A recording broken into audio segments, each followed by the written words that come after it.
വിചാരം സംസ്കാരവും ജീവിതവുമായി മുഖാമുഖം. വിചാരത്തിലേക്ക് സ്വാഗതം. പ്രൈമറി വിഭാഗത്തിൽ മികച്ച അധ്യാപകനുള്ള സംസ്ഥാന സർക്കാരിന്റെ പുരസ്കാരം ലഭിച്ച പായുപ്ര ഗവൺമെന്റ് UP സ്കൂളിലെ അധ്യാപകൻ KM നൌഫലുമായി അഭിമുഖം അവസാന ഭാഗം. ഈ അഭിമുഖത്തിന്റെ ആദ്യ ഭാഗം കഴിഞ്ഞയാഴ്ച കേൾപ്പിച്ചത് ഓർക്കുമല്ലോ. ജനുവരി 4-5 തീയതികളിൽ ചോക്കുപൊടി അക്കാഡമിക് കോൺഗ്രസ്, സംസ്ഥാനതല അക്കാഡമിക് കോൺഗ്രസ് ആണ്. അത് ടീച്ചേഴ്സ് ക്ലബിന്റെ നേതൃത്വത്തിലാണ് നടത്തുന്നത്. അത് 6ാമത്തെ ചോക്കുപൊടി അക്കാഡമിക് കോൺഗ്രസ് ആണ്. അതായത് കേരളത്തിലെ ഒരുപാട് അധ്യാപകരുണ്ട്. അതായത് അവർ ക്ലാസ് റൂമിൽ വിജയിപ്പിച്ച നൂതനാശയ പ്രവർത്തനങ്ങൾ അത് മറ്റ് അധ്യാപകരിൽ എത്തിക്കുക. വിജയിച്ച നൂതനാശയ പ്രവർത്തനങ്ങൾ അവതരിപ്പിക്കണം. അപ്പൊ അവിടെ ഈ പ്രബന്ധങ്ങൾ മാത്രമല്ല, നൂതനാശയ പ്രബന്ധങ്ങൾ ഉണ്ട്, ട്രൈ ഔട്ട് ക്ലാസ്സുകൾ, കേരളത്തിലെ വളരെ പ്രഗത്ഭരായ അധ്യാപകരുടെ ട്രൈ ഔട്ട് ക്ലാസ്സുകൾ. ക്ലാസ് എടുക്കുന്ന പോലെ തന്നെ ചെയ്യണം. അതെ, അവർ ക്ലാസ് എടുക്കും. കുട്ടികളെ ഇരുത്തിക്കൊണ്ട് തന്നെ ട്രൈ ഔട്ട് ക്ലാസ് എടുക്കും. ആ ക്ലാസ് കാണുന്ന ബാക്കി അധ്യാപകരുണ്ടാവും. അതിനുശേഷം അതിന്റെ ഒരു ചർച്ചാ കാര്യങ്ങൾ നടക്കും. അതേപോലെ തന്നെ മറ്റൊന്നാണ് ഈ പഠനോപകരണ നിർമ്മാണ ശില്പശാല. എന്റെ വിദ്യാലയത്തിലേക്ക് പഠനോപകരണ നിർമ്മാണ ശില്പശാല സംഘടിപ്പിച്ചായിരുന്നു, രക്ഷിതാക്കളെ കൂടി കൂട്ടിയിരുത്തിക്കൊണ്ട്. അപ്പൊ എന്തൊക്കെയാണ് അതിൽ ചെയ്യാറുള്ളത്? അത് നമ്മൾ മാത്തമാറ്റിക്സിലും അതേപോലെ സയൻസ് ക്ലാസ്സുകളിലേക്കും ആവശ്യമായ സാമഗ്രികൾ നമ്മൾ എന്ത് ചെയ്യുന്നു, രക്ഷിതാക്കളുടെ സഹായത്തോടു കൂടി തന്നെ നമ്മൾ അത് എന്ത് ചെയ്യുന്നു, ഉണ്ടാക്കുന്നു എന്നുള്ളതാണ്. അതിനുശേഷം ഇത് എങ്ങനെയാണ് ക്ലാസ് മുറിയിൽ ടീച്ചർ ഉപയോഗിക്കുന്നത് എന്നുള്ള കാര്യം കൂടി പറഞ്ഞു കൊടുക്കുമ്പോൾ അവർക്ക് പഠനത്തിൽ ഈ രക്ഷിതാവിന് കുട്ടിയെ സഹായിക്കാൻ കഴിയും. അപ്പൊ അങ്ങനെ നൂതനാശയ പ്രബന്ധങ്ങൾ, ട്രൈ ഔട്ട് ക്ലാസുകൾ, പഠനോപകരണ നിർമ്മാണ ശില്പശാല, അതേപോലെ ഈ പ്രീ പ്രൈമറി കുട്ടികൾക്ക് കൊണ്ട് ശലഭോത്സവം എന്ന് പറഞ്ഞ ഒരു പ്രോഗ്രാം ഉണ്ട്. പിന്നെ AI-യുടെ സാധ്യത പരിചയപ്പെടുത്തുന്ന വേണ്ടി മൊബൈൽ ഫോണിൽ മാത്രം ഉപയോഗിച്ചുകൊണ്ട് അധ്യാപകർക്ക് ചെയ്യാവുന്ന AI സാധ്യത നിർമ്മിത ബുദ്ധി. അപ്പൊ അങ്ങനെയുള്ള ധാരാളം കേരളത്തിലെ വിദ്യാലയങ്ങളിൽ ചെയ്ത് വിജയിപ്പിച്ച അധ്യാപകരുടെയും മറ്റുള്ള അവതരണങ്ങളാണ് ഈ പറയുന്ന 2 ദിവസത്തെ പരിപാടിയാണ് ചോക്കുപൊടി അക്കാഡമിക് കോൺഗ്രസ്. ഈ കോട്ടക്കൽ ഗവൺമെന്റ് UP സ്കൂളിലാണ്. അപ്പൊ നമ്മൾ അവിടെ വരുന്ന ആ സ്കൂളാണ് അതിന്റെ ഫുൾ ചെലവ്. വേറെ ഫീസോ മറ്റൊന്നുമില്ല. ഇങ്ങനെയുള്ള കമ്മിറ്റഡ് ആയിട്ടുള്ള അധ്യാപകർ 2 ദിവസം 500ഓളം അധ്യാപകർ. കഴിഞ്ഞ വർഷം വടകരയാണ്, കേരളത്തിന്റെ പല ഭാഗത്തുനിന്ന്. കഴിഞ്ഞ വർഷം വടകരയാണ് നടന്നത്. ഇതിപ്പോ 6ാമത്തെ ചോക്കുപടിയാണ്. 1ാമത്തെ ചോക്കുപടി നമ്മുടെ കോലഞ്ചേരി എറണാകുളം ജില്ലയിലാണ് നടന്നത്. അപ്പൊ ഇത് 6ാമത്തെ ചോക്കുപടി ജനുവരി 4-5 തീയതികളിലാണ്. അപ്പൊ ഒരുപാട് പേര്, ഇപ്പൊ തന്നെ 200-300ഓളം പേര് രജിസ്റ്റർ ചെയ്തിട്ടുണ്ട് പരിപാടി പങ്കെടുക്കാൻ വേണ്ടി. അപ്പൊ അങ്ങനെ കമ്മിറ്റ്മെന്റ് ഉള്ള ഒരു കൂട്ടം അധ്യാപകരുടെ ഒരു സംഗമമാണ്. അതായത് നമ്മളൊരു യാതൊരുവിധ നേതൃത്വം, ഞങ്ങളാണ് അതിന്റെ ഒരു അക്കാഡമിക് സപ്പോർട്ട് ഞങ്ങൾ നൽകിക്കൊണ്ടാണ് വിദ്യാലയം ഏറ്റെടുത്തിരുന്ന ഒരു പരിപാടിയാണ്. അപ്പൊ അതൊക്കെ ഈ സർക്കാർ തലത്തിൽ എങ്ങനെയാണ് അധികാരികൾ കാണുന്നത്? നമ്മൾ ഡിപ്പാർട്ട്മെന്റിൽ ഇപ്പൊ DD ഉൾപ്പെടെ നമ്മൾ പല ആളുകളെയും അറിയിക്കുന്നുണ്ട് ഇത്തരം പ്രോഗ്രാമുകൾ. ഇപ്പൊ എന്റെ ഉദ്ഘാടനം ഉൾപ്പെടെയുള്ള സമാപന ഉദ്ഘാടന പരിപാടികളൊക്കെ നമ്മൾ ചെയ്യാറുണ്ട്. പിന്നെ ഇതിന് മുൻ വർഷങ്ങളിൽ ഈ 5ാമത് ചോക്കുപടിയിൽ പാലക്കാട് ഡയറ്റ് സഹകരിച്ചായിരുന്നു. അവരൊരു മാഗസിൻ തന്നെ ഇറക്കി. ഇവിടെ അവതരിപ്പിച്ച മുഴുവൻ അവതരണങ്ങളും കൂട്ടിച്ചേർത്തൊരു മാഗസിൻ അവർ ഉണ്ടാക്കിയിരുന്നു. അപ്പൊ ആ രീതിയിലൊക്കെ ഡിപ്പാർട്ട്മെന്റ് നല്ലൊരു സഹകരണം ഉണ്ട്. പഠനം മെച്ചപ്പെടുത്തുക എന്നുള്ള ഒരു ലക്ഷ്യത്തോടെ അധ്യാപകർ തന്നെ മുന്നിട്ടിറങ്ങി അങ്ങനെയുള്ള പ്രവർത്തനങ്ങൾ ചെയ്യുമ്പോൾ അത് തീർച്ചയായിട്ടും അത് അഭിനന്ദിക്കേണ്ടതാണ്. തീർച്ചയായിട്ടും. വേറൊരു കാര്യം താങ്കളെ കുറിച്ച് പറയുന്നത്, നേരത്തെ പറഞ്ഞു അച്ഛനും അമ്മയൊക്കെ കർഷക വൃത്തിയിൽ നിന്നാണ് വരുന്നത്. അപ്പൊ അവര് അതിലാണ് കൂടുതലും ശ്രദ്ധ. അപ്പൊ അതിന്റെ ഒരു മണ്ണിന്റെ ഗന്ധം താങ്കളുടെ മനസ്സിലും ഉണ്ടാകും. അപ്പോൾ അത് തന്നെയാണോ ഈ കുട്ടികളിലേക്കും താങ്കൾ പകർന്നു കൊടുക്കാൻ ശ്രമിച്ചത്? അതെ, തീർച്ചയായിട്ടും. അപ്പൊ എന്റെ മനസ്സിൽ എപ്പോഴും ഞാനിനി പരിസ്ഥിതി സ്നേഹം, ഈ പറയുന്ന കൃഷി, അതോടൊപ്പം തന്നെ നമ്മുടെ ചുറ്റുപാടുകൾ സംരക്ഷിക്കപ്പെടേണ്ട, മാലിന്യമുക്തമാക്കുന്ന അത്തരം ചില കാര്യങ്ങളെ കുറിച്ച് ഒരു അവബോധം കുട്ടികൾ ഉണ്ടാക്കുക എന്നുള്ളതാണ്. എനിക്ക് തോന്നുന്നു ഇപ്പോൾ 7ാം ക്ലാസ്സിൽ കഴിഞ്ഞ ദിവസം ഞാൻ ഈ കുട്ടികളുടെ ഒരു കൃഷി അനുഭവം എഴുതാൻ ഒരു പ്രവർത്തനം ടീച്ചർ കൊടുത്തായിരുന്നു. അപ്പോൾ ഞാൻ അത് നോക്കി പരിശോധിച്ചപ്പോൾ ക്ലാസ്സിലുള്ള മുഴുവൻ കുട്ടികളും, ഇപ്പോൾ എൻ്റെ വിദ്യാലയത്തിൽ ഒരു സൂര്യകാന്തി തോട്ടം, ഞങ്ങളൊരു 10-500 ചെടികൾ, വലിയൊരു സംഭവമായതാണ്. കാരണം കുറേ സ്കൂളിനൊരു വാർത്താ പ്രാധാന്യം കിട്ടുക എന്നുള്ള ഉദ്ദേശത്തോട് ചെയ്തതാണ്. അപ്പോൾ ആ ഒരു സംഭവം, അതേപോലെ തന്നെ ഒരു കരനെൽകൃഷി കഴിഞ്ഞ വർഷം ചെയ്തായിരുന്നു. വിദ്യാഭ്യാസ വകുപ്പ് മന്ത്രി അത് ഫേസ്ബുക്കിൽ ഷെയർ ഒക്കെ ചെയ്തു. അപ്പോൾ നമ്മളവിടെ കരനെൽകൃഷി ചെയ്ത് അത് വിത്തിടുന്നത് മുതൽ അത് കൊയ്തെടുത്ത് അരിയാക്കുന്നത് വരെയുള്ള മുഴുവൻ പ്രവർത്തനങ്ങളും കുട്ടികൾ തന്നെയാണ് ചെയ്തത്. ആ അരിയാണ് സ്കൂൾ ഉച്ചഭക്ഷണത്തിലേക്കൊക്കെ നമ്മൾ എടുത്തത്. അപ്പൊ ഞാൻ പറഞ്ഞു വന്നത്, ഈ വിത്തിടുന്നത് മുതൽ അരിയാക്കുന്നത് വരെയുള്ള മുഴുവൻ കാര്യങ്ങളും ലൈവായി കുട്ടികളെ ഏറ്റെടുത്ത് ചെയ്തതുകൊണ്ട് ഈ കുട്ടികൾ എഴുതിയ അനുഭവക്കുറിപ്പിൽ ഈ സ്കൂളിലെ കരനെൽകൃഷി കുറിച്ചാണ് അവർ എഴുതിയേക്കുന്നത് ഭൂരിഭാഗം കുട്ടികളും. അപ്പൊ എന്താ വെച്ചാൽ അത്തരം ഒരു അനുഭവം വീട്ടിലില്ലാത്തതുകൊണ്ട് അവർക്ക് സ്കൂളിൽ നിന്ന് കിട്ടിയ ഈ ഒരു അനുഭവത്തെ കുട്ടി എന്ത് ചെയ്തു, അവരുടെ ഒരു ഭാഷാ പ്രവർത്തനത്തിന്റെ ഭാഗമാക്കിയിരുന്നു. അപ്പൊ ഇങ്ങനെ ഇപ്പോഴും സ്കൂളിൽ പറഞ്ഞ പോലെ ക്യാബേജ്, അങ്ങനെ പല കൃഷികൾ ഇപ്പോഴും ഇതിന്റെ വിദ്യാലയത്തിൽ നടത്തുന്നുണ്ട്. അതിന്റെ ഭാഗമായിട്ട് ഈ സീഡ്, അതുപോലെ നല്ല പാഠം സീഡ് പുരസ്കാരങ്ങളൊക്കെ, ജില്ലാ കോർഡിനേറ്റർ പുരസ്കാരമൊക്കെ കിട്ടിയായിരുന്നു. നന്മരം ഗ്ലോബൽ ഫൗണ്ടേഷൻ അവരൊരു സമ്മാനം തന്നു. പ്രകൃതി ക്ലബിന്റെ ഒരു പുരസ്കാരം വിദ്യാലയത്തിന് കിട്ടി. പിന്നെ ഇങ്ങനെ ഈ സ്കൂളിൽ ഈ പാഠ്യേതര പ്രവർത്തനങ്ങൾക്കെല്ലാം സംസ്ഥാന PTA അവാർഡ് കൂടി 2022 ഇപ്പം എൻ്റെ വിദ്യാലയത്തിൽ സംസ്ഥാന PTA അവാർഡ് ലഭിച്ചു. അപ്പൊ അങ്ങനെ നമ്മൾ ചെയ്ത ഈ ഒരു സ്കൂളിന് ഒരു 4 ഏക്കർ ഭൂമിയുണ്ട്. അപ്പൊ അതുകൊണ്ട് തന്നെ ഇത്തരം ഒഴിവ് സമയങ്ങളിൽ പ്രൈമറി UP സ്കൂളാണ്. അപ്പൊ അതുകൊണ്ട് തന്നെ ഈ ഒഴിവ് സമയങ്ങളിൽ കുട്ടികൾ തന്നെ ഇത്തരം ചില വർക്കുകൾ ചെയ്യുന്നത് കൊണ്ട് നമുക്ക് എങ്ങനെയാണ് കുട്ടികൾ കുട്ടികൾക്ക് ഇത്തരം ചില പാരിസ്ഥിതിക പ്രശ്നങ്ങൾ ഇടപെടുന്നത് എങ്ങനെയാണ്, അല്ലെങ്കിൽ കൃഷി കാര്യങ്ങളിൽ എങ്ങനെ ഇടപെടാൻ സാധിക്കും തുടങ്ങിയ കാര്യങ്ങളെക്കുറിച്ചുള്ള അവബോധം ഇത്തരം പ്രവർത്തനങ്ങൾ ഉണ്ടാക്കാൻ സാധിച്ചു. പല കാര്യങ്ങളും നമ്മൾ പഠിക്കുന്നത് സ്കൂളിൽ നിന്നാണ്. ഇപ്പോൾ താങ്കൾ ഈ പറഞ്ഞതിൽ നിന്നും കുട്ടികൾക്ക് നല്ലൊരു അനുഭവമാണ് താങ്കളുടെ സ്കൂളിലൂടെ കിട്ടുന്നത് എന്നിപ്പോൾ ഇത്രയും കേട്ടതിൽ നിന്ന് വ്യക്തമായിട്ടുണ്ട്. അപ്പോൾ മറ്റ് അധ്യാപകർ ഇതിനോട് എങ്ങനെയാണ് പ്രതികരിക്കുന്നത്? അവർക്കും ആശയങ്ങളും ഒക്കെ ഉണ്ടാവുമല്ലോ. അപ്പോൾ ആ ആശയങ്ങളും കൂടി ഉൾക്കൊള്ളിച്ചുകൊണ്ടാണോ ആ സ്കൂളിൻ്റെ പ്രവർത്തനം മുന്നോട്ട് കൊണ്ടുപോകുന്നത്? അപ്പോൾ താങ്കൾ ഈ മറ്റ് അധ്യാപകരുടെയും കൂടെ സേവനം എങ്ങനെയാണ് ഇതിൽ ഉൾക്കൊള്ളിക്കുന്നത്? തീർച്ചയായിട്ടും ഇത് ഒരാൾക്ക് ഒറ്റയ്ക്ക് ചെയ്യാവുന്ന ഒരു പ്രവർത്തനമല്ല. ഈ കാർഷിക പ്രവർത്തനങ്ങൾ എന്ന് പറയുന്നത്, വിദ്യാലയ പ്രവർത്തനങ്ങൾ എന്ന് പറയുന്നത് ഒറ്റയ്ക്ക് ചെയ്യാവുന്ന ഒന്നല്ല.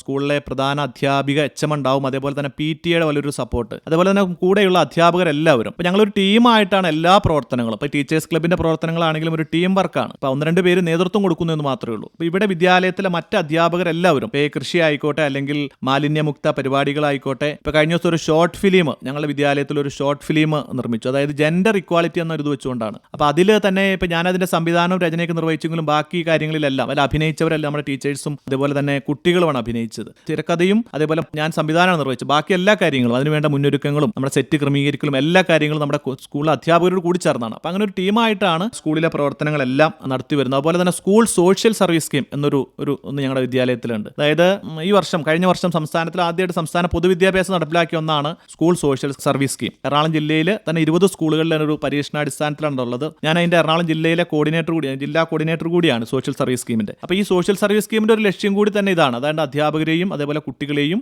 അവരെയും എല്ലാവരും ഉൾച്ചേർത്തുകൊണ്ട് ഇപ്പം നമ്മുടെ സമൂഹത്തിൽ നല്ല രീതിയിൽ കുട്ടികൾക്ക് ഇടപെടാനുള്ള അവസരം ഒരുക്കുക എന്നുള്ളതാണ്. അപ്പോൾ അതിനുവേണ്ടി സ്കൂൾ അധ്യാപകരും കുട്ടികളും എല്ലാം ചേർന്ന് വിവിധങ്ങളായ പരിപാടികൾ, അതിന് സർക്കാർ ചെറിയൊരു ഫണ്ട് തരുന്നുണ്ട്. 50,000 രൂപ ഒരു വർഷം ഇതിനുവേണ്ടി നൽകുന്നുണ്ട്. അതിന് 2 ക്യാമ്പുകൾ നടത്തണം, അതേപോലെ പല സ്ഥലങ്ങൾ സന്ദർശിക്കണം, ശില്പശാലകൾ സംഘടിപ്പിക്കണം, ബോധവൽക്കരണ ക്ലാസ്സുകൾ സംഘടിപ്പിക്കണം. അങ്ങനെ വ്യത്യസ്തങ്ങളായ പരിപാടി സ്കൂൾ സോഷ്യൽ സർവീസ് സ്കീമിൻ്റെ കീഴിൽ നടക്കുന്നുണ്ട്. അപ്പോൾ അതെല്ലാം ചെയ്യുന്നത് സ്കൂളിലെ ഒരു അധ്യാപകരും അതുപോലെ PTA അംഗങ്ങളും കുട്ടികളും എല്ലാവരും ചേർന്നാണ് ഈ ഒരു പരിപാടി സംഘടിപ്പിക്കുന്നത്. അപ്പോൾ ഇതിലൂടെ കുട്ടികൾക്ക് കിട്ടുന്ന അറിവ് അധ്യാപകർക്ക് ഈ മേഖലയിൽ കൂടുതൽ ഇടപെടാനുള്ള അവസരങ്ങൾ കൂടി ഉണ്ട് എന്നുള്ളതാണ് ഇതിൻ്റെ ഏറ്റവും വലിയൊരു പ്രത്യേകത. ഈ കോവിഡ് കാലത്തെ പ്രവർത്തനത്തിനാണ് താങ്കൾക്കൊരു മികവുണ്ട് എന്നുള്ളത് വിലയിരുത്തി അവാർഡ് തന്നത്, സംസ്ഥാന അവാർഡ് തന്നത്. അന്ന് എന്തായിരുന്നു പ്രത്യേകിച്ച് ഒരു പ്രവർത്തനം? ഞാൻ മനസ്സിലാക്കിയത് മറ്റൊരു സ്കൂളിൻ്റെ പ്രവർത്തനത്തിൽ താങ്കളുടെ ഒരു ആശയം വളരെ വിജയപ്രദമായിരുന്നു എന്നുള്ളതാണ്. അതൊന്ന് വ്യക്തമാക്കിയിട്ട് പറയാമോ? കോവിഡ് കാലത്ത് ഇപ്പം എൻ്റെ വിദ്യാലയത്തിലും അതേപോലെ തന്നെ ഞാൻ ഈ കുഞ്ഞുമലയാളം ആദ്യം പറഞ്ഞായിരുന്നു. കുഞ്ഞുമലയാളത്തിൻ്റെ പ്രവർത്തനങ്ങൾ, അതേപോലെ കുട്ടികൾക്ക് മൊബൈൽ ഫോൺ ഇല്ലാത്ത കുട്ടികൾക്ക് മൊബൈൽ ഫോൺ എത്തിക്കുന്നതിന് വേണ്ടി ഞങ്ങൾ നാട്ടിൽ കുറച്ച് PTA ഉൾപ്പെടെയുള്ള ആളുകൾ ചേർന്ന് ഫണ്ട് കണ്ടെത്തി അങ്ങനെ കുട്ടികൾക്ക് മൊബൈൽ ഫോൺ എത്തിക്കുന്നതിൽ, അതേപോലെ തന്നെ അമ്മയോടൊപ്പം എന്നൊരു മൊഡ്യൂൾ ഞങ്ങൾ തയ്യാറാക്കിയായിരുന്നു ടീച്ചേഴ്സ് ക്ലബിൻ്റെ നേതൃത്വത്തിൽ. അത് ഒരു അമ്മയ്ക്ക് ഇപ്പോൾ ടീച്ചർ പഠിപ്പിക്കുന്നത് പോലെ ടീച്ചിങ് മാനുവൽ പോലെ തന്നെ ചോദ്യങ്ങളൊക്കെ ചോദിച്ചുകൊണ്ട് കുട്ടിയോട് സംസാരിക്കാവുന്ന ഒന്നാണ് ഈ അമ്മയോടൊപ്പം മൊഡ്യൂൾ. അപ്പോൾ ആ മൊഡ്യൂൾ നമ്മളിപ്പോൾ ഈ മലയോര മേഖലയിൽ, പ്രത്യേകിച്ച് ഈ കുട്ടമ്പുഴ അതുപോലെ തന്നെ ഇടുക്കിയുടെ ചില പ്രദേശങ്ങളിൽ, മലയോര മേഖലയിൽ, അപ്പോൾ അവിടെയൊന്നും ഈ റേഞ്ച് ഇല്ലാത്ത പ്രശ്നമായിരുന്നു. അപ്പോൾ ഞങ്ങൾ ഈ മൊഡ്യൂൾ ഉണ്ടാക്കിയിട്ട് ഞങ്ങൾ തന്നെ എന്ത് ചെയ്തു, നേരിട്ട് ചെന്ന് ഏകാംഗ വിദ്യാലയങ്ങളുണ്ട് ഈ കുട്ടമ്പുഴ പഞ്ചായത്തിലൊക്കെ, ഏകാധ്യാപക വിദ്യാലയം. അപ്പോൾ ഈ ഏകാധ്യാപക വിദ്യാലയത്തിലൊക്കെ നമ്മൾ എന്ത് ചെയ്തു, കൊണ്ടുപോയി അവിടെയുള്ള മുഴുവൻ കുട്ടികൾക്കും അവരുടെ വീടുകളിൽ എത്തിച്ചു. അതുപോലെ ഇടുക്കി ജില്ലയുടെ പല ഭാഗങ്ങളിലും. അപ്പോൾ അത്തരം ചില പരിപാടികൾ അന്ന് നടന്നായിരുന്നു. പിന്നെ എന്ത് ചെയ്യും, ഓഗ്മെന്റ് റിയാലിറ്റി ഓൺലൈൻ ക്ലാസ്സുകൾ ഞാൻ എൻ്റെ വിദ്യാലയത്തിൽ എടുത്തതുപോലെ തന്നെ ഓഗ്മെന്റ് റിയാലിറ്റി സാധ്യതകളൊക്കെ പ്രയോജനപ്പെടുത്തുന്ന ഓൺലൈൻ ക്ലാസ്സുകൾ എടുത്തായിരുന്നു. അതേപോലെ തന്നെ ഇവിടെ നമുക്കറിയാം 2 സ്കൂളുകളിൽ അധ്യാപകരില്ലാത്ത ഒരു അവസ്ഥ വന്നായിരുന്നു. കിഴുമുറി ഗവൺമെന്റ് LP സ്കൂൾ, അതേപോലെ തന്നെ മേക്കടമ്പ് ഗവൺമെന്റ് LP സ്കൂൾ. അപ്പോൾ അവിടെയൊക്കെ ഞങ്ങളുടെ ടീച്ചേഴ്സ് ക്ലബിന്റെ നേതൃത്വത്തിൽ ഞങ്ങൾ അധ്യാപകർ അവിടെ ക്ലാസ് എടുത്തു എന്ന് മാത്രം ഓൺലൈൻ ക്ലാസ്സുകൾ എടുത്തു. അതുപോലെ തന്നെ ഈ ഓഫ്ലൈനായിട്ട് ഞങ്ങൾ ഈ കുട്ടികളുടെ വീടുകൾ സന്ദർശിച്ചു. 2 വിദ്യാലയങ്ങളിൽ അന്ന് അധ്യാപകർ HM ഉൾപ്പെടെ അധ്യാപകരില്ലാത്ത ആരുമില്ലാത്ത ഒരു അവസ്ഥയായിരുന്നു.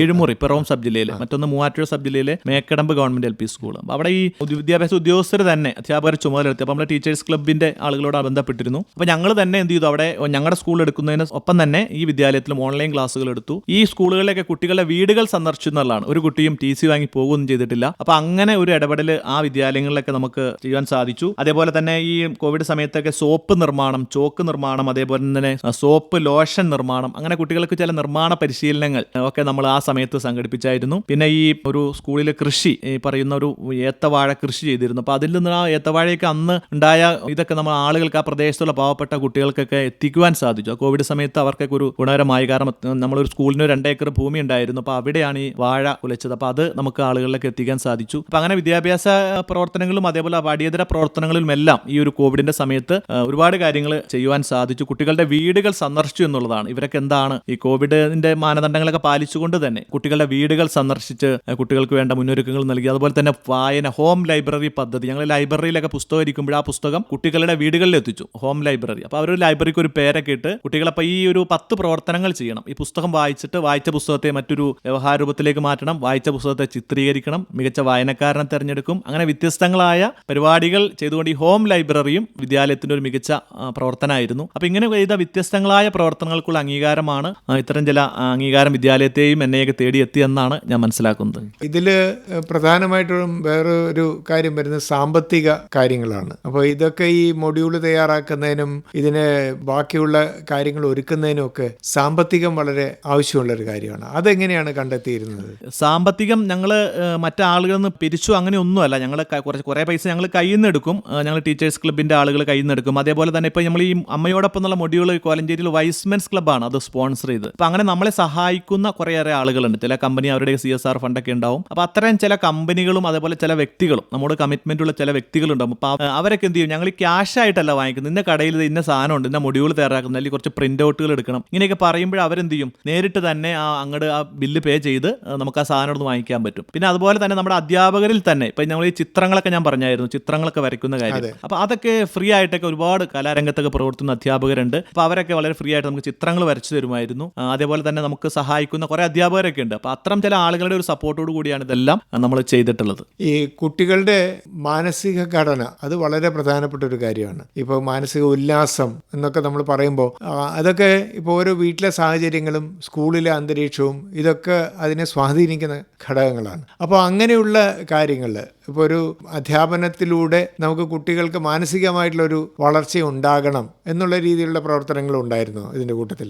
ഇതിൻ്റെ കൂട്ടത്തിൽ നമുക്ക് കുട്ടികൾക്ക് വേണ്ടി നമുക്ക് അവധിക്കാല ക്യാമ്പുകളൊക്കെ നമ്മളെപ്പോഴും സംഘടിപ്പിച്ചിരുന്നു. അപ്പോൾ ഈ ക്യാമ്പിലൂടെയെല്ലാം ഈ രംഗത്ത് പ്രശസ്തരായ ആളുകളുണ്ട്. അപ്പോൾ അവരെയൊക്കെ കൊണ്ടുവന്ന് നമ്മൾ പല പരിപാടികളും സ്കൂളുകളിൽ സംഘടിപ്പിച്ചിട്ടുണ്ട്. അതേപോലെ തന്നെ കുട്ടികൾക്ക് ഇപ്പോൾ നേച്ചർ ക്യാമ്പ്, ഇപ്പോൾ ഞങ്ങൾ വട്ടവടയിൽ പാമ്പാടും ചോലയിൽ ഒരു നേച്ചർ ക്യാമ്പാണ്. അപ്പോൾ ഇങ്ങനെയുള്ള ഇടുക്കി ജില്ലയിൽ അപ്പോൾ ഇവിടെ നിന്ന് നമ്മുടെ UP ക്ലാസ്സിലെ കുട്ടികളാണ്. അപ്പോൾ ഇങ്ങനെ ക്യാമ്പുകൾ, അതുപോലെ തന്നെ ഈ സോഷ്യൽ സർവീസ് സ്കീമിന്റെ ക്യാമ്പുകൾ, അപ്പോൾ ഇത്തരം ചില ക്യാമ്പുകളിലൂടെ കുട്ടികൾക്ക് ആസ്വാദികരമായ പ്രവർത്തനങ്ങൾ, നിർമ്മാണങ്ങളായിക്കോട്ടെ അല്ലെങ്കിൽ കരകൗശല നിർമ്മാണങ്ങൾ, അതേപോലെ രസകരമായ മോട്ടിവേഷൻ ക്ലാസ്സുകൾ, കൃഷി ഉൾപ്പെടെ നിരവധി പരിപാടികൾ. അതായത് കുട്ടിക്ക് ഈ പഠനം മാത്രമല്ല, പഠനത്തിനപ്പുറം പാഠാനുബന്ധ രസകരമായ പ്രവർത്തനങ്ങൾ കൂടി, പാട്ടുപാടാനും ആടുവാനും ഡാൻസ് ചെയ്യുവാനും എല്ലാ തരത്തിലും. LPയിൽ നമ്മുടെ ഒരു പാഠ്യപദ്ധതി അങ്ങനെയാണ്. കേവലം അറിവ് ഇങ്ങനെ കുട്ടി കാണാതെ പഠിക്കുന്ന രീതിയല്ല, കുട്ടികൾ ആസ്വദിച്ചാണ്, ഭാഷയുടെ ഒരു ആനന്ദവും അനുഭൂതിയും ഒക്കെ അനുഭവിച്ചും അറിഞ്ഞുമാണ് കുട്ടി പഠിക്കുന്നത്. അപ്പോൾ അത്തരം ചില അവസരങ്ങൾ സ്കൂളിൽ ഇപ്പോഴും കുട്ടികൾക്ക് ലഭ്യമാക്കാറുണ്ട്. ഞങ്ങൾ ടീച്ചേഴ്സ് ക്ലബിന്റെ പല പരിപാടികളിലും ഈ പറഞ്ഞതുപോലെ കേവലം അറിവ് വിതരണമല്ല, നമ്മൾ കുട്ടികളെ ഏറ്റവും സന്തോഷകരമായ അനുഭൂതിയിലൂടെ ആഹ്ലാദത്തിലൂടെ കൊണ്ടുപോകുക എന്ന ലക്ഷ്യത്തോടെയാണ് ഇതിന്റെ പ്രവർത്തനങ്ങളെല്ലാം ക്രമീകരിച്ചിട്ടുള്ളത്. ഇനി ഇപ്പം നമ്മൾ രക്ഷിതാക്കള് പലവിധ ചിന്താഗതിക്കാരായിരിക്കും. ഇപ്പോൾ ഇന്ന് കൂടുതലും പഠനം അതിലൂടെ മികവ് കണ്ടെത്തുക, അതിലൂടെ വലിയ ആളാകുക എന്നുള്ള ലക്ഷ്യമായിരിക്കും പലർക്കും ഉള്ളത്. അപ്പോൾ ഇത്തരം പ്രവർത്തനങ്ങളിൽ നമ്മളിപ്പോൾ പഠനത്തോടൊപ്പം മറ്റു പല പ്രകൃതി സ്നേഹവും അല്ലെങ്കിൽ നമ്മുടെ സഹജീവികളോടുള്ള സ്നേഹവും ഇതെല്ലാം വളർത്താൻ ഇപ്പോൾ താങ്കൾ പറഞ്ഞ ഈ പല മൊഡ്യൂളുകളും അല്ലെ പല പ്രവർത്തനങ്ങളും അതിനെ സഹായിക്കുന്നുണ്ട്. അപ്പോൾ അതിന് രക്ഷിതാക്കളുടെ സഹകരണം എത്രത്തോളം ഉണ്ട്? രക്ഷിതാക്കളുടെ വലിയൊരു സഹകരണം ഇതിനുണ്ട്. കാരണം എന്ന് വെച്ച് കഴിഞ്ഞാൽ അവർ കൂടി ഞങ്ങളിപ്പോൾ തയ്യാറാക്കിയിട്ടുള്ള മൊഡ്യൂൾ ടീച്ചറെ മാത്രം ഉദ്ദേശിച്ചല്ല, രക്ഷിതാക്കളുടെ ഒരു കൈത്താങ് കൂടി ഉണ്ടെങ്കിൽ മാത്രമാണ് ഇത് വിജയിക്കുള്ളൂ. അപ്പോൾ അതുകൊണ്ട് തന്നെ ഈ മൊഡ്യൂളുകൾ തയ്യാറാക്കുമ്പോൾ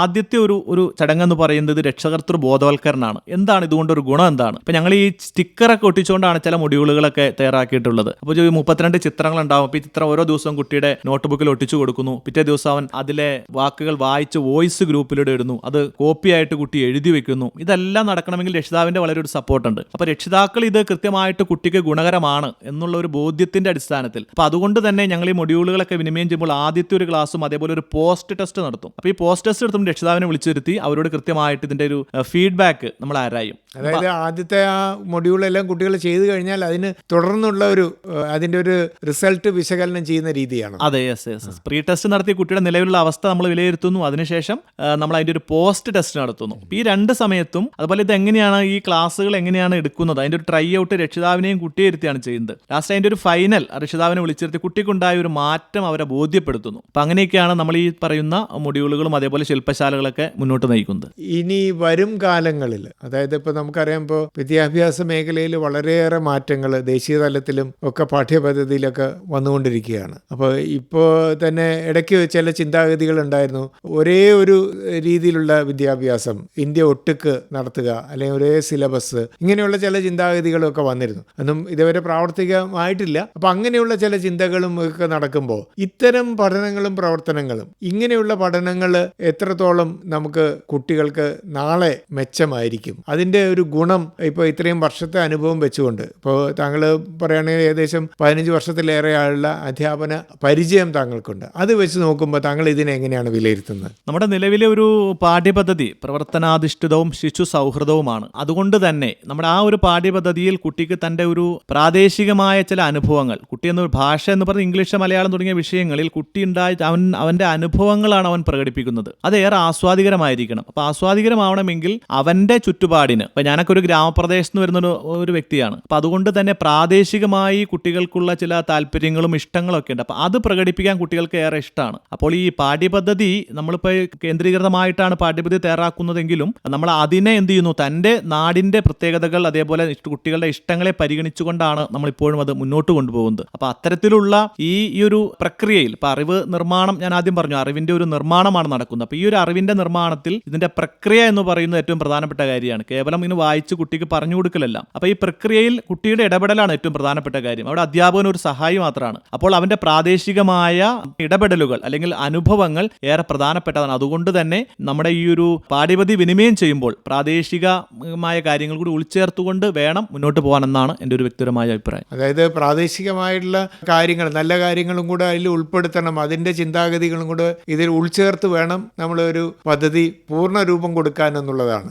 അതെ അതെ അതെ. ഉദാഹരണം പറഞ്ഞാൽ ഇപ്പം കടൽ തീരത്ത് ഉള്ള ഒരു കുട്ടിയുടെ ഒരു അനുഭവമല്ല ഇപ്പം ഞങ്ങളുടെ നാട്ടിൽ അവിടെ ഗ്രാമപ്രദേശത്ത് കാടും മലകളൊക്കെ ഉള്ള ഒരു അനുഭവമുള്ള ഒരു കുട്ടിയുടെ അവസ്ഥ. അപ്പം അതുകൊണ്ട് തന്നെ അത്തരം ചില പ്രാദേശിക ഭേദങ്ങളെ ഒക്കെ വച്ചുകൊണ്ട് വേണം അവൻ്റെ അധ്യയനത്തെ സഹായിക്കാൻ എന്നാണ് എൻ്റെ അഭിപ്രായം. ഇപ്പം നാളെയുടെ ഒരു കുട്ടി എന്ന് പറയുമ്പോൾ ഇന്ന് സാങ്കേതികത കൂടുതൽ സ്വായത്തമാക്കുന്ന ഒരു കാര്യത്തിലൂടെയാണ് നമ്മൾ കടന്നു പോകുന്നത്. അപ്പോൾ പുസ്തകം വേണമെന്നില്ല, പക്ഷേ നമുക്ക് എന്തെങ്കിലും ഗാഡ്ജറ്റ്സുകൾ, മൊബൈൽ പോലെയുള്ള വസ്തുക്കൾ മതി എന്നുള്ള അവസ്ഥ വരെ വന്നിരിക്കുകയാണ്. ഇപ്പോൾ ടെക്സ്റ്റ് ബുക്കുകളോ അങ്ങനെയൊന്നും ഇല്ലാത്ത ഒരു അവസ്ഥയിലേക്ക് നാളെത്തേക്ക് എത്തുമോ എന്നുള്ള ആശങ്കകളൊക്കെ ഉണ്ടോ? തീർച്ചയായിട്ടും കുട്ടികളുടെ നമ്മുടെ സമൂഹത്തിലുണ്ടാകുന്ന ഒരു മാറ്റം വളരെ വലുതാണ്. AI ഒരു സാധ്യത, ഇനി അധ്യാപകന്റെ ഒരു സാധ്യത തന്നെ വലിയ ഭീതിപ്പെടുത്തുന്ന ഒന്നാണ് അല്ലേ. അപ്പം അത്തരം ചില ചിന്തകൾ നമ്മുടെ മനസ്സിലുണ്ടാവുമ്പോൾ നമുക്കിതിനൊന്നും നിരാകരിക്കാൻ കഴിയില്ല. കാരണം ഈ ലോകത്ത് ഇപ്പോൾ ഈ നമ്മൾ ഈ പ്രൈമറി വിദ്യാഭ്യാസം പറയുമ്പോൾ ലോകത്തൊരു പ്രൈമറി വിദ്യാഭ്യാസം നടക്കുന്നുണ്ട്. അപ്പോൾ അവിടേക്കുണ്ടാകുന്ന മാറ്റങ്ങൾ, ലോകത്തുണ്ടാകുന്ന മാറ്റങ്ങൾ നമ്മളത് ഉൾക്കൊള്ളാൻ നമ്മൾ തയ്യാറാവണം എന്നുള്ളതാണ്. കേവലം ഈ ഒരു ചോക്ക് ആൻഡ് ടോക്ക് അല്ലെങ്കിൽ അധ്യാപകൻ ക്ലാസ് മുറിയിൽ നിന്ന് എന്തോ ഉരുവിടുന്നു എന്നതിനപ്പുറമായിട്ട് കുട്ടിക്ക് അവൻ്റെ ഒരു സ്വയം പര്യാപ്തതയുണ്ട്. പണ്ട് കാലത്തുള്ള ഒരു കുട്ടിയല്ല ഇന്നത്തെ ഒരു കുട്ടി എന്ന് പറയുന്നത്. ഇപ്പം ഞാനൊരു അധ്യാപകൻ, ഇപ്പം അന്നത്തെ ആ ഒരു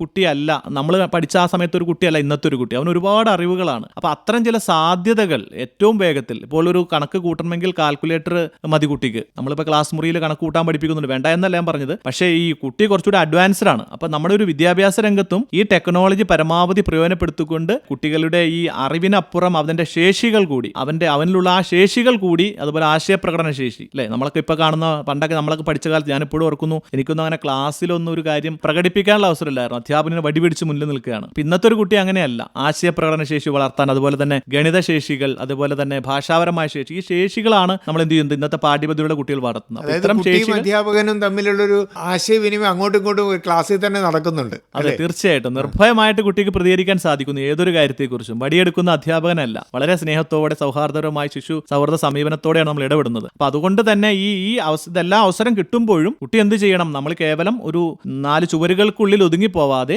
ലോകത്തെ അറിയുവാനും സാങ്കേതികവിദ്യ ഉപയോഗിക്കുവാനും ഏറ്റവും ടെക്നോളജിക്കലായിട്ടുള്ള കാര്യങ്ങളെക്കുറിച്ചുള്ള അവബോധവും പ്രയോഗിക്കാനുള്ള അവസരവും ക്ലാസ് മുറിയിൽ ഒരുക്കണം എന്നുള്ളത് തന്നെയാണ്. തീർച്ചയായിട്ടും വളരെ വ്യത്യസ്തമായ കാഴ്ചപ്പാടുകൾ, അതായത് വിദ്യാർത്ഥിക്ക് ഏറ്റവും പ്രയോജനപ്രദമായ രീതിയിലുള്ള ഒരു സമീപനമാണ് താങ്കൾ ഉൾപ്പെടുന്ന അധ്യാപകർ സ്വീകരിച്ചിരിക്കുന്നത് എന്നുള്ളതാണ് താങ്കൾ ഇത്രയും നേരം സംസാരിച്ചതിൽ നിന്ന് വ്യക്തമാകുന്നത്. അതിന് നമ്മുടെ സമൂഹത്തിൽ അധ്യാപകർ മാത്രമല്ല, അവരോടൊപ്പം രക്ഷിതാക്കളും കുട്ടികളും ബാക്കിയുള്ളവരും തയ്യാറാകണം എന്നുള്ള ഒരു കാര്യം കൂടി ഇതിലുണ്ട്. അപ്പോൾ തീർച്ചയായിട്ടും താങ്കളുടെ ഈ നല്ല പ്രവർത്തനങ്ങൾ, താങ്കൾ അടങ്ങുന്ന അധ്യാപകർ, ഇപ്പോൾ ടീച്ചേഴ്സ് ക്ലബ്ബ് എന്നൊക്കെ പറഞ്ഞ അതിലുള്ള അധ്യാപകർ, അപ്പോൾ അവരെല്ലാം ഒരു നന്മ നാളെ നമ്മുടെ സമൂഹത്തിന് പ്രയോജനപ്രദമായ രീതിയിൽ ഉണ്ടാകണം ആകട്ടെ എന്ന് ആശംസിച്ചുകൊണ്ട് ആകാശവാണിയുടെ ശ്രോതാക്കൾക്ക് വേണ്ടി ഒരു സംസ്ഥാന തല അവാർഡ് ലഭിച്ച ഒരു അധ്യാപകന്റെ ചിന്തകൾ പങ്കുവച്ചതിന് വളരെ നന്ദി. Thank you.